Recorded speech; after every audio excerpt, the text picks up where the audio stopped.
Samantalang pinatigil na ang pagpapatupad ng bagong guidelines para sa mga nagko-cover sa Malacanang, pero mainit pa rin ang usapin tungkol dito.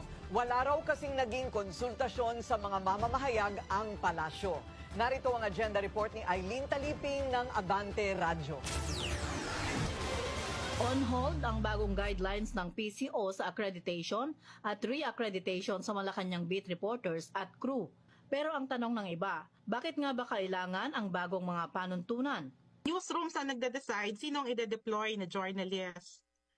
And hindi Malacanang ang dapat nagsasabi na dapat ganito or dapat even that qualification ng 5 years na governance beat. Paano kung inassign ko yung reporter ko na galing BSP? Will they reject it just because galing siyang BSP? Or paano kung kakapasok lang ng reporter pero meron siyang potential?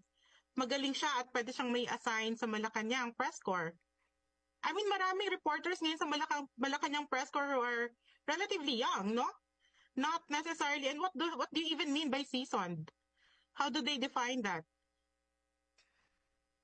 I'm just wondering, yung bang nag-craft nito, are they seasoned as well? Kabilang sa bagong guidelines ang sinabing dapat 5 taon nang nasa political beat ang mga magko-cover sa palasyo at hindi dapat bababa sa 5 taon ang kumpanyang kinabibilangan nito. Maraming baguhang news organization ang tatamaan nito kasama na ang Billionaire News Channel.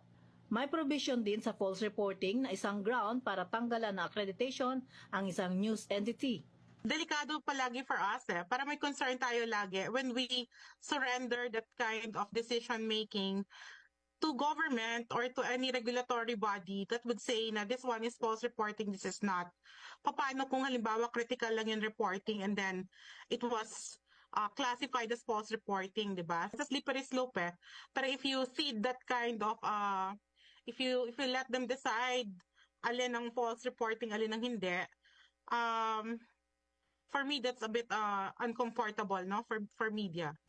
Tingin ni Manila Standard Managing Editor Joyce Pañares na dating Malacanang Press Corps President, wala sanang gulo kung nagkaroon muna ng dialogo. I think the basic step there would be mag-dialogue kayo bago kayo mag-craft. Hindi yung nakapag-craft na kayo, saka kayo magda-dialogue. Parang baliktad yung naging proseso.